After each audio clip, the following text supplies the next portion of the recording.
Hello, my name is Erin, and you're watching me try to find my singing voice. Again. We used to sing somewhat professionally. We got voice lessons aged 5 to 18, but we had to take a step back in the last couple of years because of both physical and mental health issues. This series is our attempt on working our way back to both singing skill and confidence. You're very welcome to join us on this journey. Welcome to Chapter 2. In Chapter 1, we recapped our musical history and determined that singing declined for us mostly because of mental health trauma and recurring jaw dislocations. So in this video we'll get technical and try to analyze what skills, like physical wise, is the issue and what we're struggling with. So we based this second chapter around two questions. Where we at and what do we struggle with? Let's look at how we explored those two questions. This is footage of us singing properly again for the first time. Again, what we mean with properly singing is like singing while keeping in mind technique and trying to like get better, trying to improve, and not just singing for the sake of singing. Because I didn't put any effort into that at all. That was just turning on the singing, but no effort, you know. We used to do that a lot, but this series is about rediscovering our proper singing, like with proper technique and shit. So we sang again for the first time with technique after several jaw dislocations, and it was scary.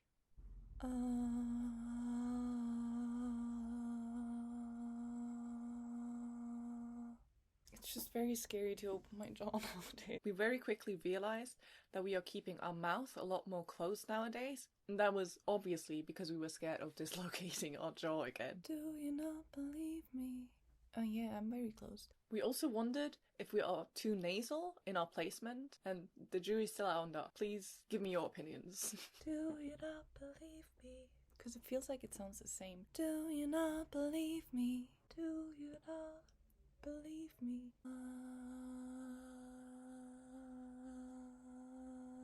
So point one became mouth too closed. We tried to get over this by singing with a really open mouth on just ah. The goal here was not to sound open yet, or even to sound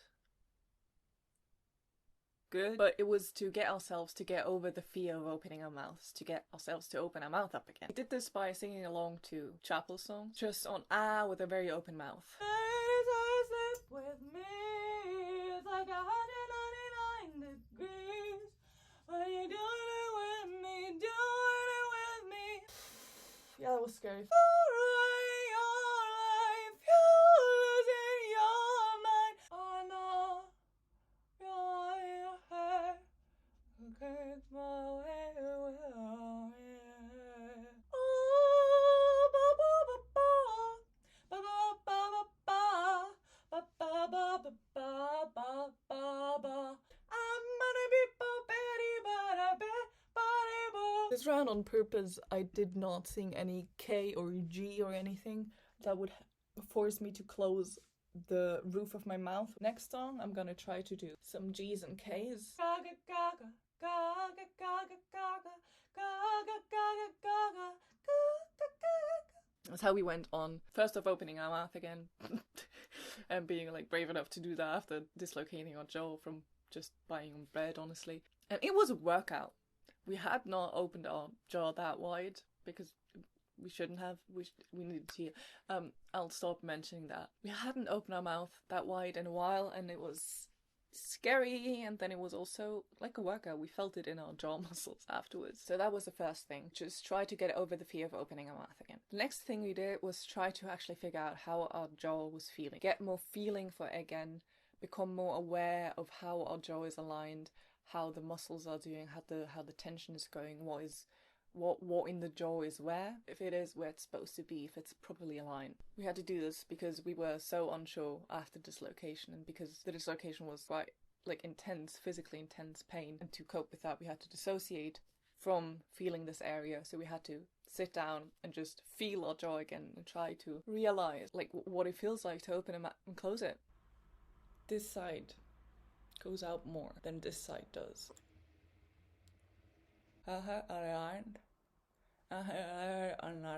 After we felt it, we did some lip trills, because those are the same jaw position the whole time, and we could just focus on trying to get our jaw in like an aligned position that feels comfortable and not painful.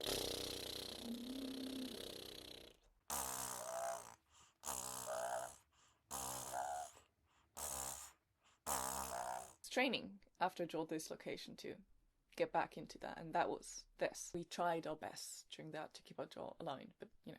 When the lip trills started feeling safe, we went into open mouth exercises.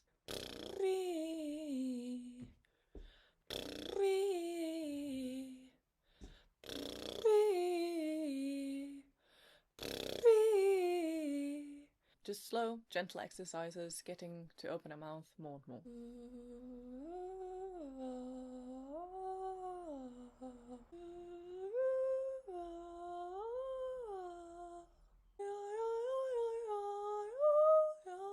So we managed to, you know, figure out there that we have a lot of tension in our jaw muscles, that we have issues with feeling the proper alignment, and that it doesn't come naturally to us to have our jaw properly aligned when fully open. It's a bit wonky, and we have to actively work towards having it properly aligned. So that's like point number 1 that we learned. Mouth is too closed because our jaw terrified. So next thing we wanted to figure out is if there's other tension things going on, and yes, there was tongue tension. Boy, was she tense.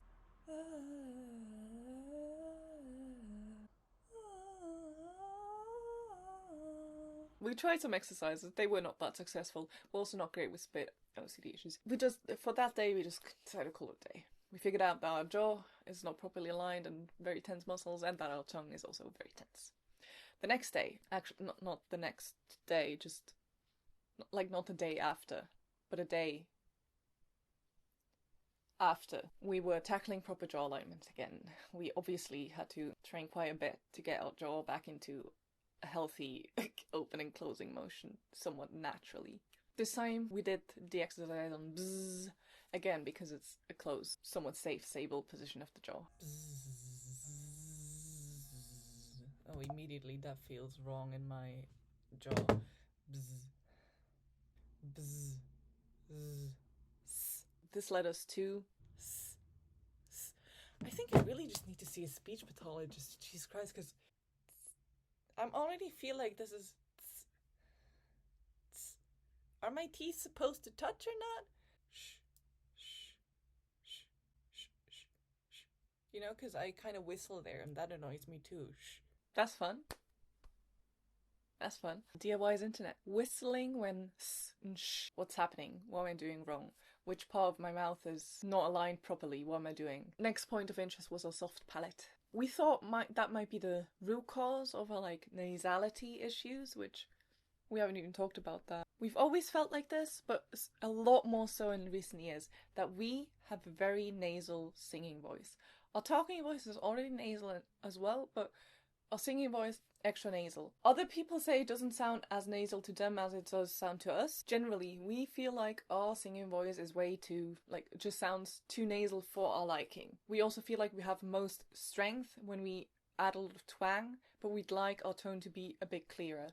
So the beginning was very much about trying to figure out where this nasality is coming from. Why are we being so much more nasal as opposed to before the jaw dislocations? We figured out those 2 points, that our jaw is not properly aligned, and thus we're tensing our jaw and keeping our mouth more closed than it needs to be, plus tensing the tongue, like in the back of the throat, we're tensing it. Those all might lead to a more stuffy sounding sound as opposed to a more clearer open sound, which is what we're trying to achieve, because that's the basis for learning any and other vocal skills, having a clear open R. So the next point of interest was the soft palate.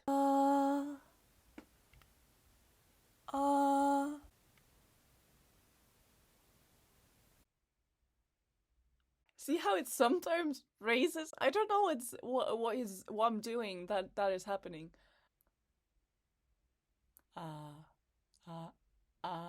We sure did something, man. So we'll put down soft palate control as another point on the list. We played around with different placements and registers next, singing placements as in very nasally or very much in the back of the throat, and registers as in chest voice or head voice. Feel free to correct us on terminology here. I feel like I'm right with the words I use to describe technical aspects of singing, but I'm not 100%, so just correct me if I'm wrong.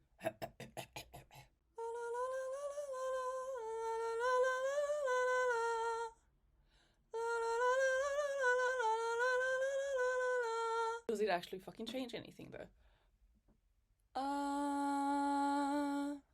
thinking, forward,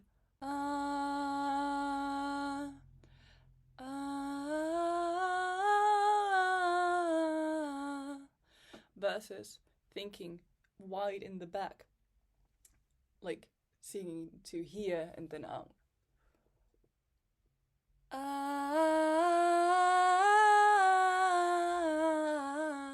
Yes, makes a difference. You could thought. Which one is correct?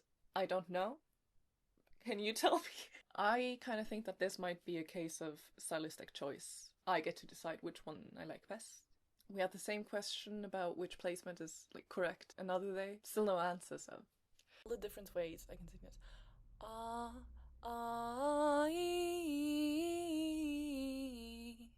No thinking about it. Just chest voice.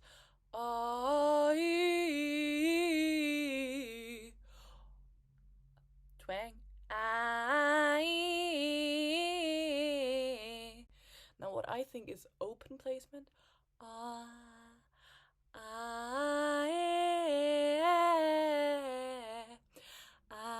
Versus does it make a difference?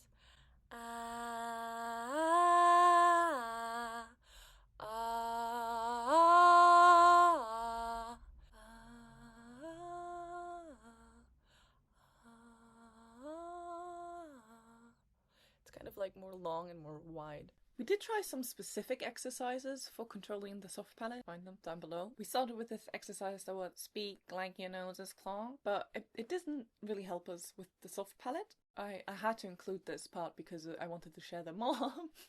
Mom. If you think about when you are sick, your nose is full of junk. Therefore, sound cannot doing a stereotypical. And as you build up that air pressure beforehand, you'll actually feel your palate go up. If you don't release the explosion, you'll feel the palate raise up and then drop back down. What helped us learn to isolate a soft palate and try to start controlling it was this exercise, though. So what you want to try to do is to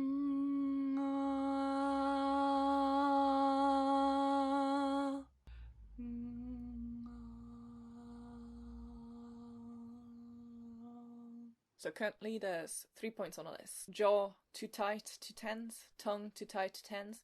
We can't control a soft palate for the life of us. And the question is placement stylistic choice, or is there reasons why certain placements need to be in certain places, in certain moments? Certainly. All the joints issues and soft palate control issues aside, we did, run into other roadblocks at this point. Mental health interlude. So we're complexly or severely traumatized. That means for us that a lot of memories of the trauma are still hidden in our mind and they just randomly come back sometimes. Not randomly. After achieving full personal safety for the first time, we shut down many aspects of our life that we used to enjoy, music included, because they were triggering and we needed to understand that we're safe first before we could face those triggers. It is now time to face those triggers, which also means facing the trauma and facing the difficult emotions that come with those repressed everythings. Engaging in music making, music theory was one of them. We started noticing this heavily here right at the beginning when we tried to figure out what our issues were because we wanted to include a mirror and then learned that doesn't work well. So very immediate quick realization that the reason we don't do music anymore in the ways that we used to is because, oh shit, is that fucking triggering, eh? We will go more into this in another episode, I think episode 5. But for now, just know this segment is held quite short here because we ran into trauma and then had to, deal with that for a couple weeks. So I don't know. I don't know how to end it to the segment. I guess I'll just add it to the list of issues that we currently are facing. That's all this for the moment. The issues we struggle with: mouth too closed because jaw instability, tongue tension, soft palate control, and intonation going down, especially in low notes. I haven't shown you how we figured that out. It's just we listened to ourselves sing and heard that whenever we came down in a melody, we would start dropping off towards the ends of the phrases and not, be as clear in intonation anymore, or, accurate in pitch. That's the issues that we've managed to identify. and we are going to work on them throughout the season. And also, because you shouldn't highlight just the negatives, we did also realize that a couple of things are still like there within us, like fully knowledgeable, accessible volume control. Like we can still control our volume very effectively. We know how to do that. Same with breath control. We don't have a lot of stamina or long volume anymore. Like we can't hold as long notes anymore as we used to because we're obviously not trained anymore. But we are still very good at rationing our breath and understanding when we need to breathe in order to be able to sing the whole sentence of a phrase and not just, certain words. And our belt is still strong. It's not as clear as we'd like it to be, but it's there. It's strong. We still know how to do it with we still understand physically.